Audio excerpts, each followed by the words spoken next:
Ivy Johnson, a 32-year-old black woman with a successful career in marketing, decided to spend her lunch break selecting a gift for her friend Karen. They had been friends for many years, and Ivy wanted to find something unique and elegant to express her gratitude and respect. The Boutique Elegance was one of the most prestigious stores in the city center, and although she rarely visited such places, today she was willing to spend a bit more than usual on a gift.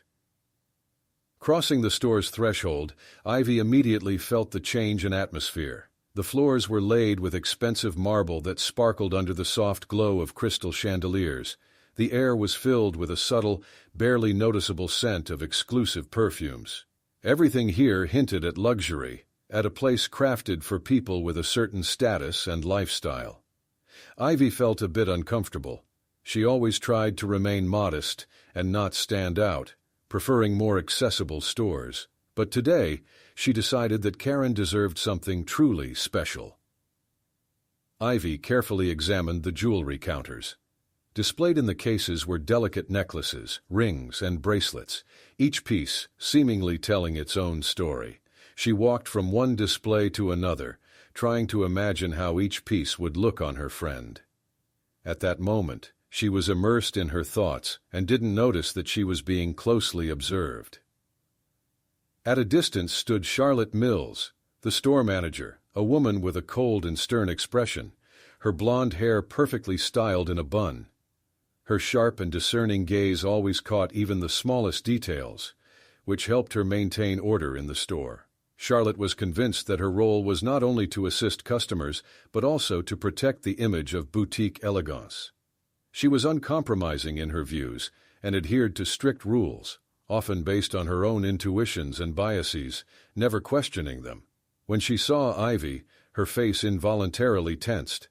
A black woman, dressed simply but tastefully, seemed out of place in this store to Charlotte.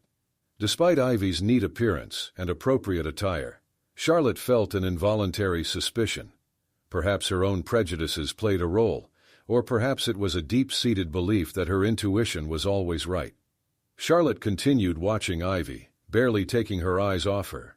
She was drawn to Ivy's slow, focused movements. Ivy spent a long time looking at the jewelry, as if searching for something specific, sometimes lingering at certain displays, longer than others. Charlotte had no idea that this selection process was routine for Ivy, who always aimed for a thorough approach in everything, whether it was work or personal shopping. Seconds turned into minutes, and each minute of observation only strengthened Charlotte's prejudice. She grew increasingly convinced of her suspicions, believing her experienced eye could see what others did not. Her sharp sense of control told her that Ivy had likely come here with a purpose. For Charlotte, this had become a personal matter, to test her intuition and prove that she could see what others missed. Another character, Max, a young security guard, stood near the entrance, casually scanning the room. For him, the job was just a routine, and his usual day involved watching customers come and go, occasionally helping move items or simply being present in the room. However, he always followed Charlotte's orders, knowing her strict and demanding nature. He was comfortable with obedience, especially regarding matters of security and control. Noticing her signal, he began watching Ivy, though he didn't understand what in her behavior could have sparked suspicion. Ivy continued browsing the displays, unaware that her actions were being misunderstood. She had no idea that every step and every movement was under intense scrutiny. Her interest in jewelry and attention to detail became a reason for growing suspicion for Charlotte and Max, though Ivy was simply searching for the perfect gift for her friend. Ivy continued to leisurely study the displays at Boutique Elegance, lost in thought over which piece of jewelry would best suit her friend Karen. She had already found a few options, and now her gaze rested on an elegant gold bracelet with delicate yet refined patterns. This bracelet seemed to embody Karen herself, grace and strength combined, and Ivy thought that perhaps this piece would be the perfect choice. Meanwhile, Charlotte, who had been watching Ivy intently, had fully solidified her biased suspicions. She decided that Ivy was clearly up to no good, In her mind, scenarios formed in which Ivy might try to stealthily take a piece of jewelry, using any opportunity that presented itself. Charlotte could not allow her store, her territory, to become the scene of such an incident. She had invested too much effort in maintaining the high status of boutique elegance, and she felt it was her duty to intervene. Charlotte gestured to the security guard, Max, who, though not fully understanding the situation, approached her. In his line of sight, he saw a tense and resolute Charlotte and Ivy, attentively examining the display case. Max knew Charlotte's tendency toward excessive control and distrust, especially toward people who, in her opinion, didn't fit the store's atmosphere. He never questioned her decisions, assuming it was better to follow orders than to engage in conflict. Charlotte, without a doubt about the correctness of her actions, walked confidently toward Ivy. Max followed her, leaving his usual place by the entrance, and now standing out in the luxurious hall with his rougher and stricter appearance. Approaching Ivy, Charlotte announced in a cold and emotionless voice that she needed to conduct a security check as Ivy's behavior, in her view, seemed suspicious. At first, Ivy didn't understand what was happening. She stood there, confused, as Charlotte proceeded with a visible professionalism and composure that surprised and unsettled Ivy. Showing no sympathy, Charlotte firmly directed Ivy toward the door to the back office, where, as she stated, they could sort out the situation away from prying eyes. Ivy felt a surge of emotions, confusion, resentment, and even fear. Her first instinct was to refuse, to explain that she had done nothing wrong and did not intend to leave the hall. But then she realized that resistance might only worsen the situation. She felt the eyes of other customers watching her every move, as if they had already judged her for a presumed wrongdoing. Seeing that Ivy was following her, Charlotte continued to act indifferently and even somewhat arrogantly, showing no hint of doubt in the righteousness of her actions. Max walked behind them, playing the silent witness to this scene. He showed no obvious displeasure, but deep down, he felt that something about this incident was wrong. His silence was driven by uncertainty in his own judgment and fear of Charlotte, whose influence in the store was considerable. Ivy walked across the marble floor toward the back office, her heels echoing loudly and amplifying her anxious state. The luxurious decor of the store, which had previously seemed attractive, now felt oppressive, as if the walls were designed to enclose her in this humiliating moment. She felt like an outsider in this place, an outsider in this circle where her presence seemed unwelcome. When they entered the office, Ivy noticed that the space was cramped and practically devoid of the luxury typical of the store's main hall. White walls, a table, and a couple of chairs all seemed sterile, cold, and impersonal. For a moment, she felt as if she were being interrogated, her identity reduced to a single suspicion. Charlotte took her seat behind the desk, her gaze still cold and unwavering. She gestured to Ivy to sit across from her, showing not a trace of sympathy. To her, Ivy was not a client but a suspect, and Charlotte had no intention of retreating from her conviction. Ivy sat on the hard wooden chair across from Charlotte. Her expression was tense, but she tried to remain calm despite the storm of emotions inside her. Her heartbeat quickened, and a heavy feeling of helplessness settled in her stomach. She had never been in a situation like this before. As much as Ivy tried to convince herself that this was just a mistake, the humiliating sense of suspicion wouldn't let go. Her surroundings shrank to the size of this small office with pale walls and cold lighting. Charlotte, without losing her cold and stern expression, stood with her arms folded. She scrutinized Ivy closely, as though examining her down to the smallest details, like an object. There wasn't a trace of sympathy in Charlotte's eyes. Her conviction in the necessity of this check seemed unshakable. Ivy, her lips pressed together, looked down at the floor, trying to avoid meeting Charlotte's gaze, which, in her opinion, didn't even see her as a person, only as a potential problem for the store. Max, standing by the door, felt uncomfortable, but kept a neutral expression. His job required him to be a witness to this scene, though he couldn't shake a vague feeling that something about this was wrong. But he knew arguing with Charlotte was pointless. Her position had long proven that her intuition came first, and he preferred not to jeopardize his job over questions he hadn't even voiced aloud. Charlotte demanded that Ivy place all her personal belongings on the table. Realizing the absurdity of the situation, Ivy felt her anger building within her, but she suppressed it, deciding it was best not to make things worse. She reluctantly took out her belongings from her pockets: her phone, wallet, keys, and a small makeup bag. Ordinary items, yet in this context, they took on a different meaning, as if each one could somehow become part of an accusation. Ivy felt humiliated, laid bare before these people, with no chance to defend herself. Charlotte began methodically inspecting Ivy's belongings, as though she suspected she might find something incriminating. She scrutinized the phone, rifled through the makeup bag, and lifted the keys, as if an incriminating clue could be hidden among them. Throughout this, Ivy sat with a stoic expression, trying not to give in to the feeling of humiliation. But inside, emotions were raging. She was deeply offended, but held back her indignation, knowing that any word or movement could only make things worse. Max, watching this scene, felt growing discomfort.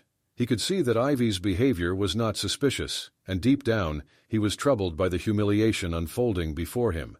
Yet he remained in place, allowing Charlotte to control the process without interference, despite his own discomfort. His role was to observe, and he knew any display of compassion might provoke Charlotte's anger and perhaps bring criticism upon himself. When the inspection of Ivy's belongings yielded no results, Charlotte moved on to the next step. She demanded that Ivy open her bag. With cold confidence, as if performing a routine task, Charlotte watched as Ivy slowly opened her bag, revealing its contents. Inside was an ordinary woman's bag, cosmetics, a small wallet, a notebook, a pen, and a few other small items. But to Charlotte it didn't matter. She had already made up her mind, and her confidence was unyielding. Ivy watched as Charlotte meticulously examined her personal items, feeling as if she were under a microscope. Every small thing from her bag suddenly became part of this humiliating ritual, where her identity and her rights seemed to be erased under Charlotte's scrutiny. This process, however brief, stripped her of her humanity, reducing her to something suspicious and unwelcome. Ivy felt her confidence, so natural in her everyday life, disappear under the weight of this humiliation. Several agonizing minutes passed, each feeling like an eternity to Ivy. In that moment, she realized how deep prejudices could run, how easy it was to become a victim of suspicions based solely on superficial judgments. She felt helpless, as though she had been cornered and denied the right to explain herself. Ivy understood that what was happening went beyond mere suspicion of theft. She realized that, for Charlotte, her skin color and modest appearance had sparked suspicion, and this realization made it all the more painful. When Charlotte finished her thorough inspection, she looked up at Ivy with cold indifference, as if this humiliation was a routine event. Having found nothing, she calmly folded her hands and dryly informed Ivy that she could leave, though there was an unspoken threat. If Ivy continued shopping, she would be closely watched. Charlotte seemed to be asserting that her decision was justified, and that Ivy was the one who needed to justify her actions, not the store's policies. Ivy slowly gathered her belongings, feeling Charlotte's gaze on her, inwardly aware that Charlotte still saw her as nothing more than a source of suspicion. Her hands trembled slightly with restrained anger and resentment, but she didn't want to show her emotions to these people, whose attitude had already left a deep mark. Max stood to the side, silently observing, reluctant to speak, yet Ivy detected a slight feeling of guilt in his gaze, which, though faint, was somewhat comforting. Leaving the office, Ivy felt drained and empty. She walked through the main hall, no longer paying attention to the displays or their sparkle. A sense of alienation overcame her, as if the store had rejected her on every level, from Charlotte's prejudiced gaze to the silent approval of those around her. Ivy understood that this place, symbolizing luxury and exclusivity, would forever remind her of discrimination and prejudice, and her steps, though quick, bore the weight of this painful experience. Stepping outside, Ivy felt the cool, fresh air and took a deep breath. Her heart was still pounding, and her thoughts raced chaotically. This incident, which had become a personal humiliation, affected not only her self-esteem, but also her perception of an entire system that allowed such treatment. Ivy felt that she couldn't just forget this and return to her daily life. After the humiliating incident at Boutique Elegance, Ivy felt utterly drained. Stepping outside, she stood motionless for a moment, reflecting on what had just happened. She was overcome by feelings of humiliation, anger, and powerlessness, a mix of emotions that overwhelmed her, making it hard to concentrate. She couldn't believe she had fallen victim to such biased treatment based solely on her appearance. It was as if her entire identity had been reduced to a single prejudice because of her skin color. Ivy understood that this wasn't just a misunderstanding, but something deeper, a reflection of deeply ingrained biases and social stereotypes.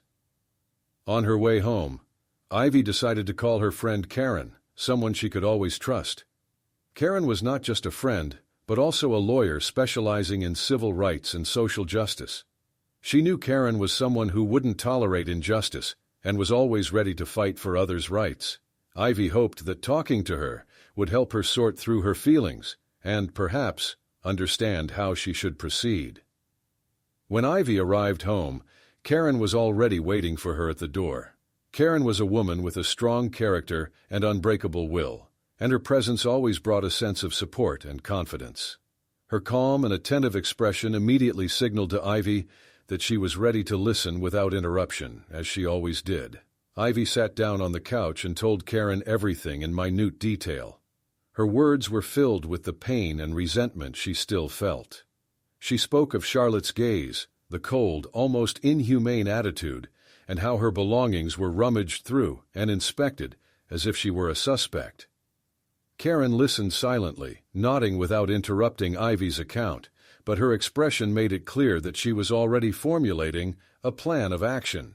When Ivy finished her story, Karen remained silent for a few more moments, absorbing everything she had heard. For her, this story wasn't just an incident.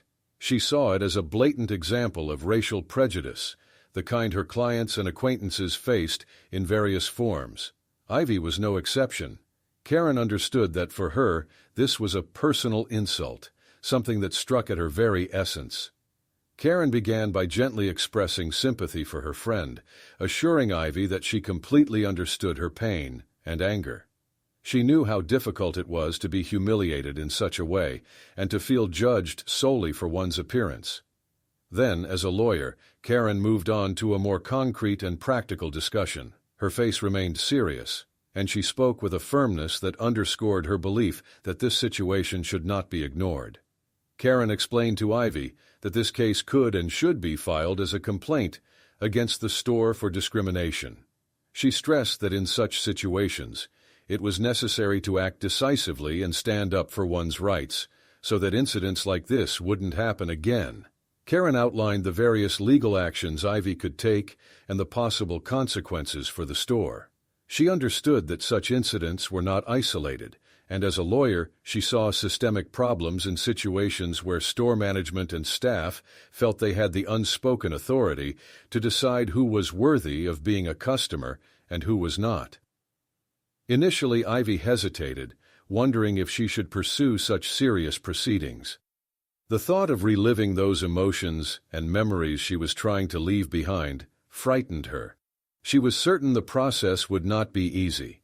However, Karen knew how to support her at the right moment.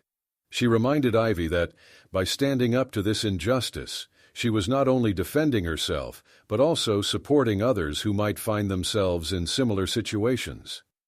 Karen spoke not only as a friend, but as a lawyer who had seen numerous examples of how fighting for justice could provide support and inspiration for others. After a long discussion, Ivy began to feel that her initial fears and doubts were giving way to a firm resolve. She realized that this humiliation she had experienced should not go unpunished.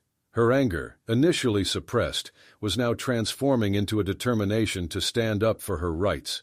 She made the decision to file a formal complaint, and Karen promised to support her every step of the way, providing legal assistance and moral support.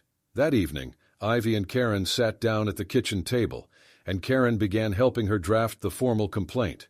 Karen opened her laptop, and together they started detailing everything that had happened at Boutique Elegance, from the moment Ivy entered the store to her departure after the humiliating inspection in the office.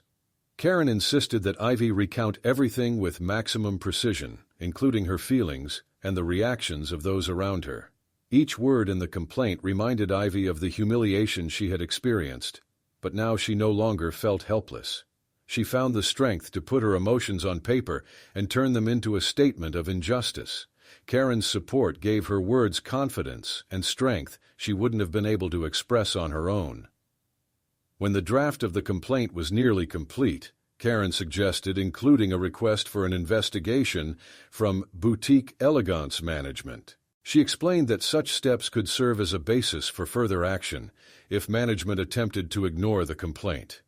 Ivy wanted this document not only to describe her experience, but to be the start of a real investigation that could expose a systemic issue.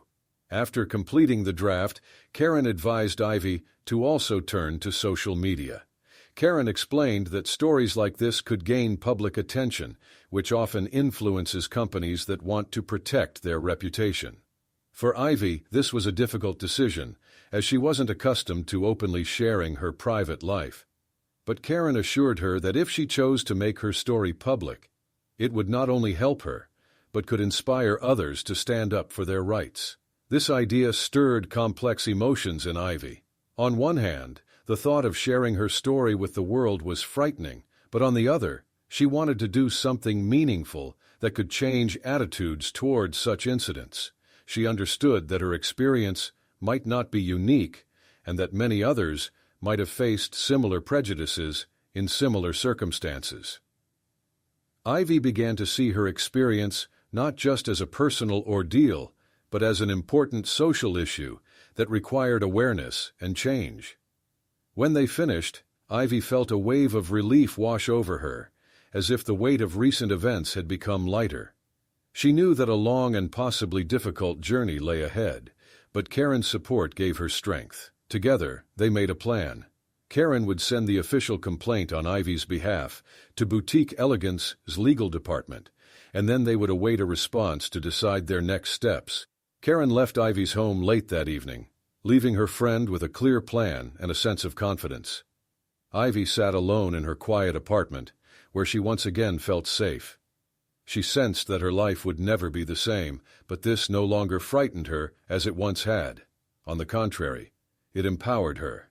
She had resolved to fight not only for herself, but for those who had ever faced prejudice.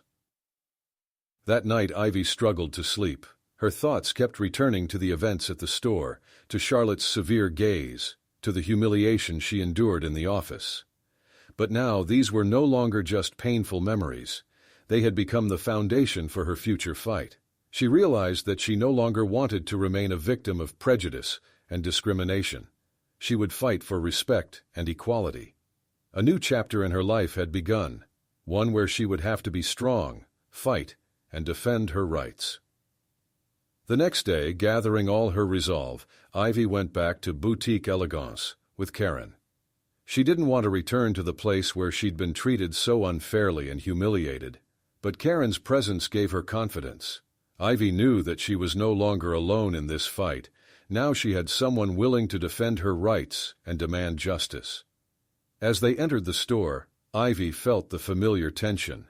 The polished surfaces, calm lighting, and light scent of perfume that filled the air surrounded her once more. But now the place felt foreign, even repulsive. She noticed how her gaze wandered over the displays where she had once stood, examining jewelry, until that moment when her life had been altered by the unpleasant incident.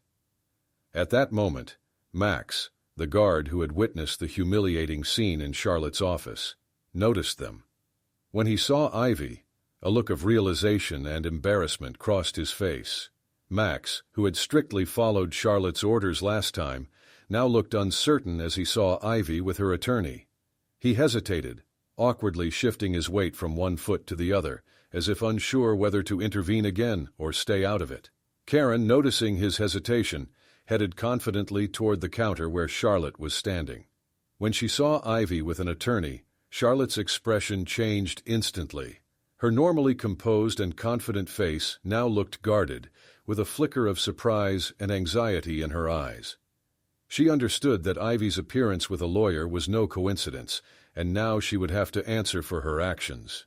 Karen took the first step, speaking firmly to Charlotte and explaining that her client was here to seek an explanation and, most importantly, an apology for the humiliation she had endured.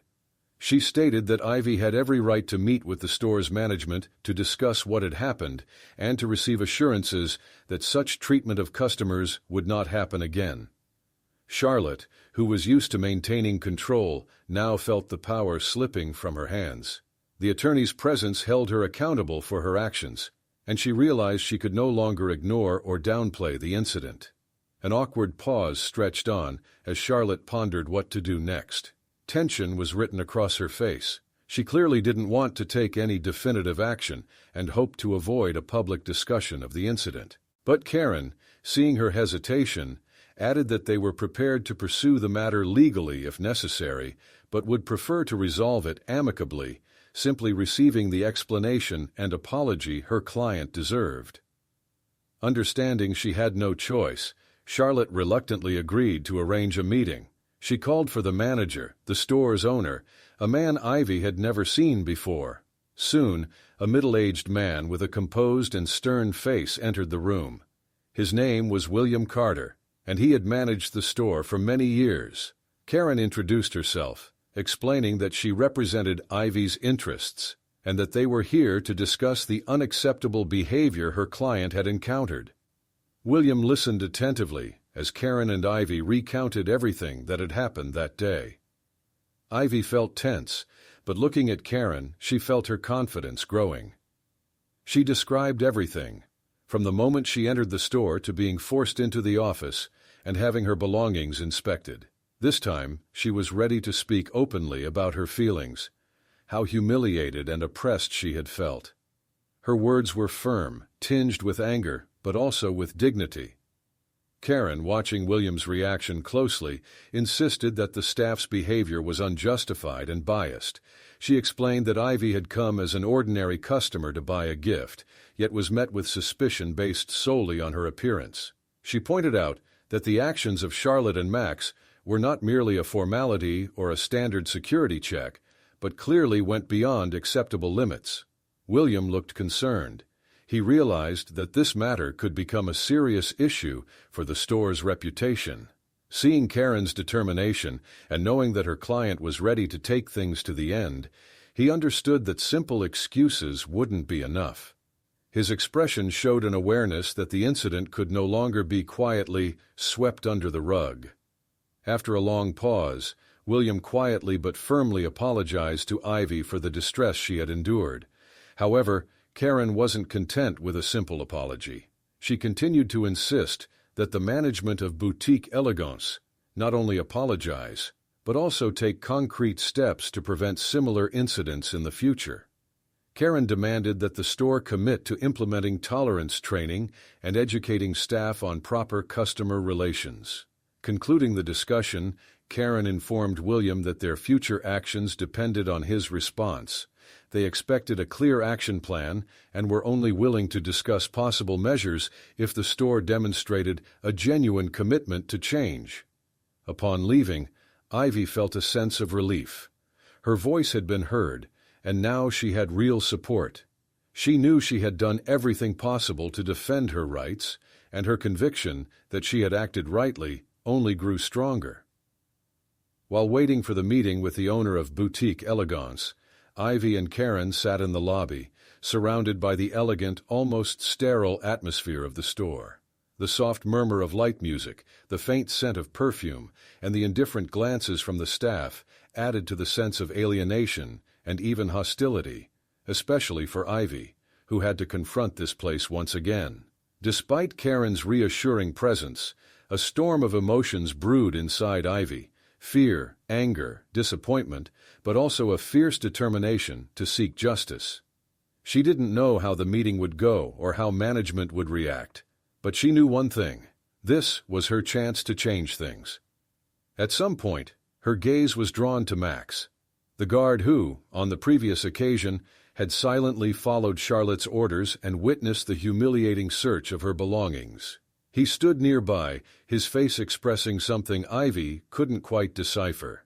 It seemed as if he was glancing in their direction, almost as if he wanted to approach them, but each time he stopped himself, restraining his impulse. His hesitation was evident. He clearly felt uneasy, as though he were wrestling with inner doubts. Finally, Max took a step forward and approached them. Ivy felt a surge of tension. She didn't know what to expect from him at this moment. Karen, noticing his approach, turned her head and watched him carefully, gauging his intentions.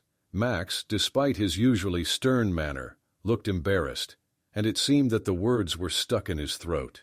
He stood before Ivy with his eyes downcast, and then, gathering his courage, he began to speak. Without a single word of self-defense or justification, Max began his confession. He explained that all his actions that day were driven by Charlotte's instructions.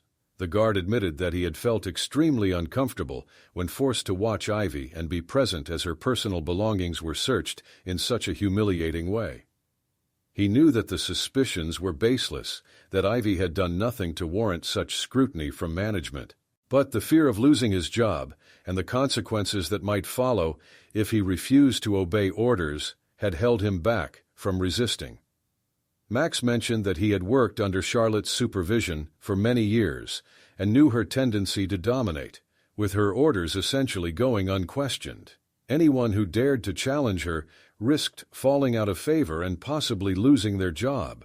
He had seen that Charlotte possessed not only a rigid personality, but also clear prejudices towards certain customers, especially those who didn't fit her notion of typical customers for their store. Max confessed that he had often witnessed her judgmental looks and condescending attitude when discussing the appearance and behavior of those she felt didn't match the level of the store. The memory of that day weighed heavily on him, and gathering his courage, Max expressed regret for his role in the incident. His voice carried genuine remorse. He realized that his passivity had supported bias and injustice when he could have intervened if he had only dared.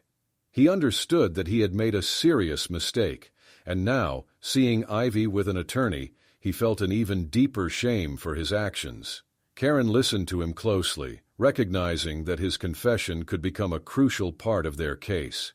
She didn't interrupt, allowing him to continue, giving him the opportunity to express his regret fully. Max went on to say that he wanted to make amends for his mistake and was willing to support Ivy and Karen in their pursuit of justice. He knew that the truth was on their side and understood that his testimony about Charlotte's actions was not merely an act of goodwill, but a way to drive significant changes in the store's policies. Max's admission was a pivotal moment for Ivy. She felt a sense of relief as she realized that even those involved in her humiliation could recognize the wrongness of their actions and have the courage to make things right. Max had been caught between his duty to follow orders and his moral responsibility, and now he had chosen the truth, knowing that it might cost him his job. Karen, understanding the importance of Max's words, knew that his willingness to testify would be a strong asset in their case.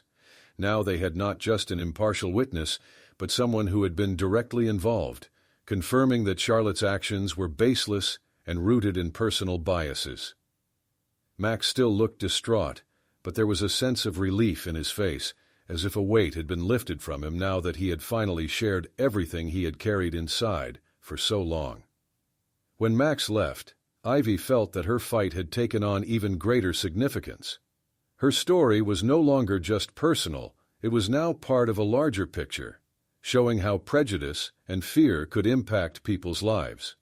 The guard's confession was not only proof of her righteousness, but also a reminder that change was possible when people found the courage to admit their mistakes and stand up to injustice. This unexpected alliance with Max bolstered the confidence of both Ivy and Karen. Now, they were prepared for the upcoming meeting with the owner, armed with additional testimony and a renewed sense of strength. Ivy and Karen sat in a small conference room, waiting for their meeting with the store's owner. The spacious and elegant room was decorated with all the standards of high fashion: dark wood, minimalist paintings on the walls, and impeccably chosen decor elements. Despite the respectable appearance, the atmosphere felt cold and foreign to Ivy, much like boutique elegance itself. She felt a mixture of anxiety and frustration at having to fight yet again for basic fairness. Soon, Harry Williams, the store's owner, entered the room, a middle-aged man with neatly styled gray hair and a flawless suit. His confident stride and composed expression suggested that he was used to solving problems swiftly and rationally, without unnecessary emotion. Ivy noticed a slight tension in his gaze as he sat across from them, as though he sensed this meeting would not be a simple formality. Harry began with a brief apology that sounded formal and detached. He expressed regret that Ivy had experienced an unpleasant incident, and added that, as a company, they valued every customer's comfort in their store. However, his words lacked any acknowledgement that what happened bore signs of racial discrimination.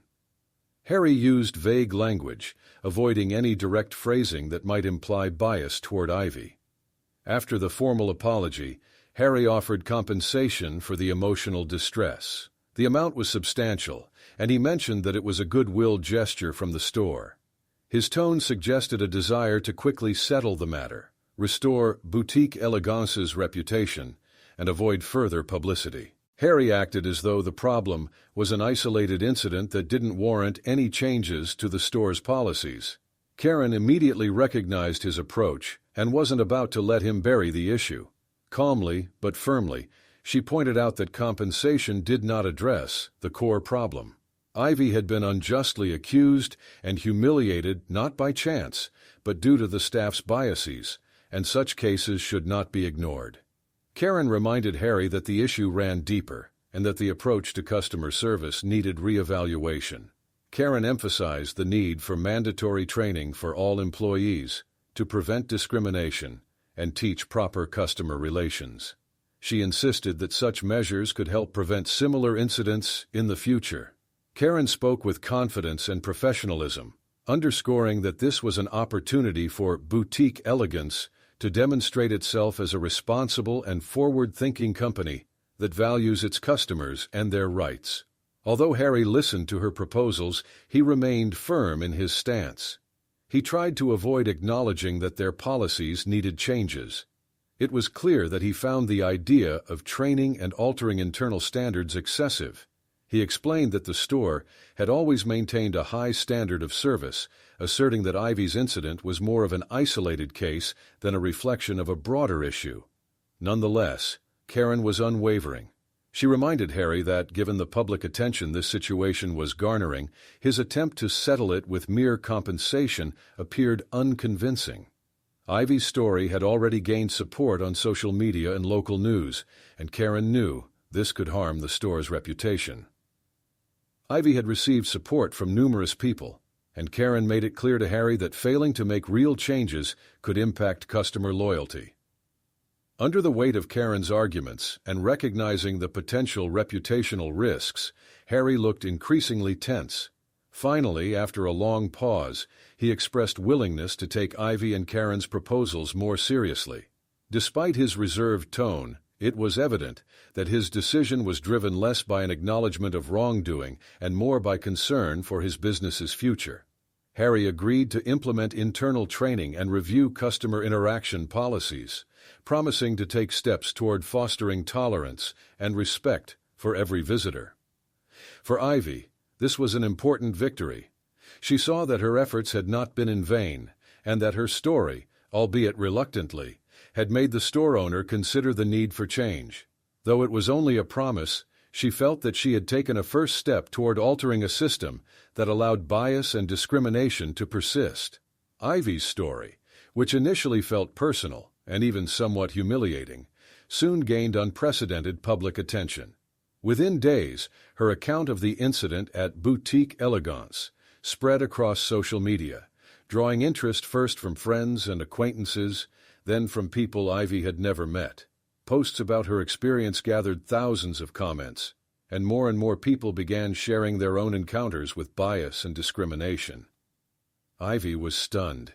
Her personal humiliation had become a symbol uniting people who also sought justice. Before long, her story moved beyond social media and caught the eye of journalists and news outlets. Ivy was invited to interviews where she shared her experience with composure and confidence, explaining why this incident was not just a simple misunderstanding, but a reflection of a deeper problem in society.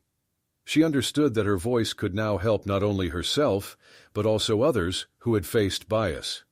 Gradually, her appearances began to spark public discourse, prompting people to question the need for change. Human rights organizations noticed her story and didn't stay silent. Several well-known activists and groups dedicated to protecting human rights and combating discrimination publicly supported Ivy, posting statements condemning the actions of the staff at Boutique Elegance. Some organizations reached out to Ivy directly, offering legal support and resources to strengthen her case. To them, she had become a symbol of justice, someone who dared to openly stand up to the system. Ivy's story reached such a scale that it encouraged others to share their own experiences. In comments on her posts and in forums, people recounted instances of facing bias in various places: stores, restaurants, workplaces. Ivy realized that her struggle had now transcended a single incident and become part of a larger public conversation about rights and dignity. People who had previously remained silent about their experiences of mistreatment were now finding support in her story and a reason to stand up for their own rights. As public outrage grew, the reputation of Boutique Elegance rapidly declined. People voiced their discontent and demanded explanations from management. Social media became filled with negative reviews of the store, and activists called for a boycott, until measures were put in place to prevent discrimination against customers. The image of an elite boutique with a flawless reputation was beginning to crumble, and this did not go unnoticed by the owner. Harry Williams, who had once thought he could settle the matter with a simple apology and compensation, suddenly understood the scale of the problem. The reputational risks were clear, and he realized that if he didn't take significant steps, the damage to his business could be irreparable. He saw how trust in the store had plummeted, and in the public eye, Boutique Elegance was now associated not with an upscale shopping experience, but with a place where customers could be humiliated and undervalued. Seeing the widespread support and the wave of momentum her story had created, Ivy felt a newfound inner strength. Now she wasn't just fighting for justice for herself, she represented everyone who had ever faced prejudice. Her voice, amplified by thousands of people and supported by human rights organizations, grew louder, increasing the pressure on the store's management. In the public eye, Ivy became a symbol of resilience and determination, a person who had the courage to confront bias and injustice. In response to public protest, Harry Williams began to realize that mere apologies and compensation would not suffice to restore the store's reputation. The public outcry was too strong, and he could no longer ignore the demands for change.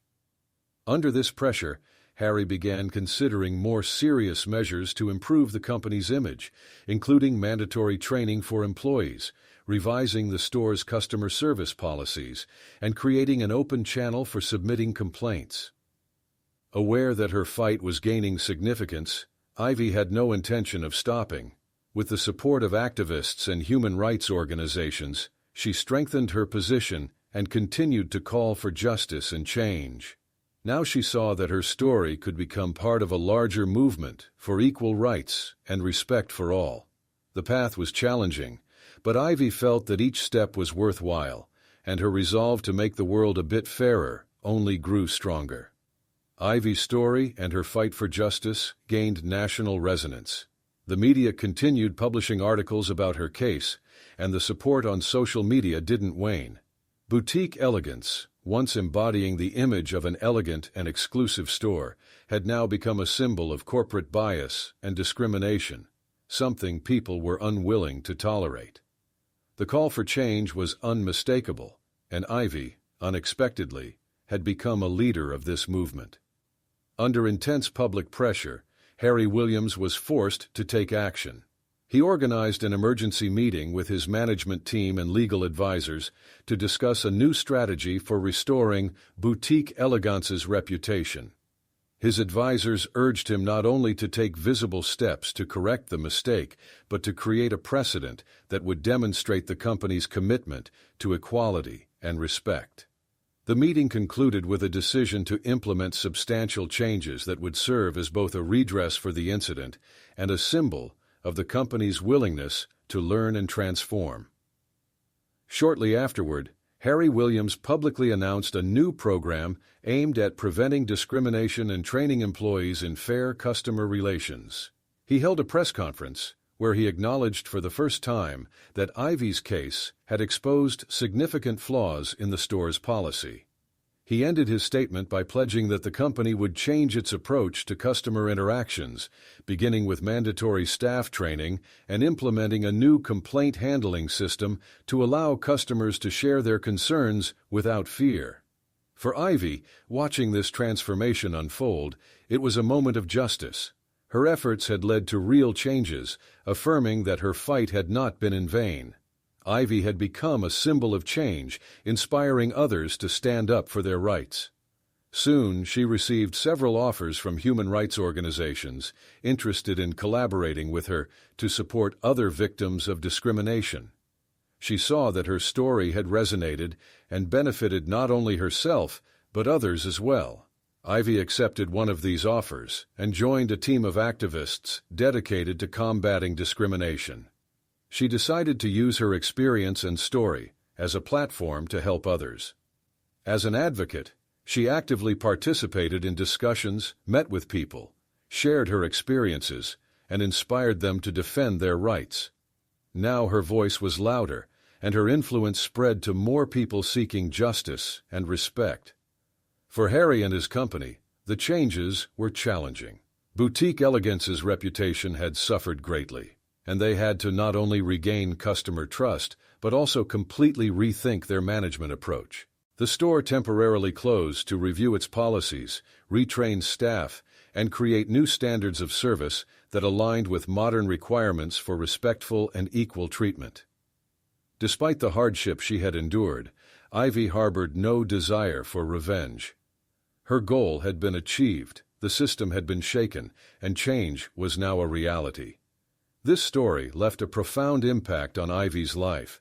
She realized that even a single voice, confident and fearless, could spark significant change. Now Ivy felt that her life had taken on new meaning and direction, and the support from others strengthened her confidence. Her story had not only altered the policy of one store, but had inspired people to stand up for respect and dignity. In the end, Ivy looked at her story not as a painful ordeal, but as a journey toward new possibilities. She understood that even the hardest moments in life could be a starting point for something greater. Now she had a clear vision of her future and a conviction that everyone deserves fair treatment. Ivy knew that her story was only the beginning, and she was ready to move forward, carrying the light of change and justice to others.